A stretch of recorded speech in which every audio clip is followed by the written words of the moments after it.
All right, and ladies and gentlemen, welcome to the all-new exclusive Calhoun Media Club extra show with interviews, special guests, and much more. And speaking of special guests, there is nobody more special in the world than Mr. Ernie Anastos. Ernie, Charlie, I gotta shake your hand. a pleasure to have you here. I've been watching your work. You look great on air. Thank you. Doing a nice job. Congratulations to your whole team out there, too. Thank you very much. I have the Calhoun Media Club, obviously an amazing club with a lot of hardworking kids. Yes. And I'll get more into that later. But right now, let's talk about the man of the hour. Okay, sure. You, Ernie, of course, that being. So, you've had an incredible journey. Right now, I've enjoyed it. You're on Fox 5. Yeah. You're a lead anchor. You're easily one of the best out there. Thank you. I appreciate in my that. opinion, and hopefully most of the opinions out of We have everyone some else. nice people who've been following me for years, and I always appreciate that, too, by the way. I mean, the people who watch, that's what it's all about, making sure that they know that we care about them, we're presenting news and information so that they will be able to learn something and maybe be motivated to go off and do something else. Now, where did this all begin for you? You know what? I was just a kid. I was like 16 years old, started at a local radio station. I used to have a little thing down in the basement. I would have fun, you know, pretending like I was on the radio. And I did that all the way through college and continued. And I haven't been off the air since I was 16 years old.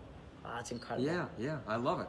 I love it. You have to have passion. That's important. That's important in your life. And now, Pat, you talked about since you were 16. Yep.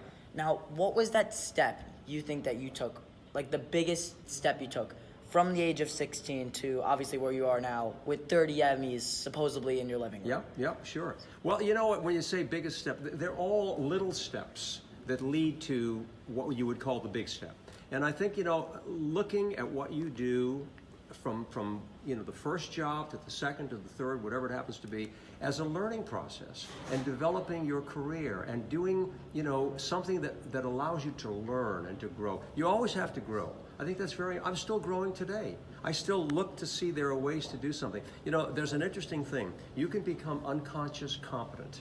You know, you can learn to do something and not even think about it. Like driving your car, you get in the car, you don't have an accident, you know, and everything goes well for years. You're unconscious competent. The key to what we do, and I think the key to a lot of people, is to become conscious competent. Think about what you're doing. How can I do it better? How can I improve on what I'm doing right now? When I'm on the air, I think about different ways that I can ask questions, different ways that I can throw to a reporter, and finding ways of being able to communicate in a fresh way. You have to remain relevant and fresh in terms of your ideas and learning and growing all the time. And you definitely talked about improvement, and that's a big word. I always think of a quote my old coach said. He always said the biggest room in the world is the room for improvement. And that's huge in this industry, especially due to the fact that times are changing. Yeah. It's not the same anymore. It's no secret. Things are becoming more advanced. People are watching TV, especially with the cable turning mostly into Netflix videos. Sure. For most people. Yeah, it is changing dramatically. So, and obviously you're still on top. How do you keep up with the times? Well, the important thing, as I pointed out, is to make sure that you are current. That's the key to it. Be current. You know, you can learn from what you've done in the past, and you can apply a lot of those basic fundamental things, but you also have to be aware and say, okay, how are people communicating today? If it is through social media, how do I find a way to participate? How do I find ways to bring subjects into my newscast that people are interested in? Staying current, staying relevant. There was a sign that I saw at a botanical garden, and it said, the only sign of life is growth. Okay? Like plants. If they're not growing, they're dying or they're withering. So you always have to be thinking about what is happening now that I should be a part of. How can I learn from this? And don't get stuck by thinking about the past. You can respect the past and embrace the future, but live in the present.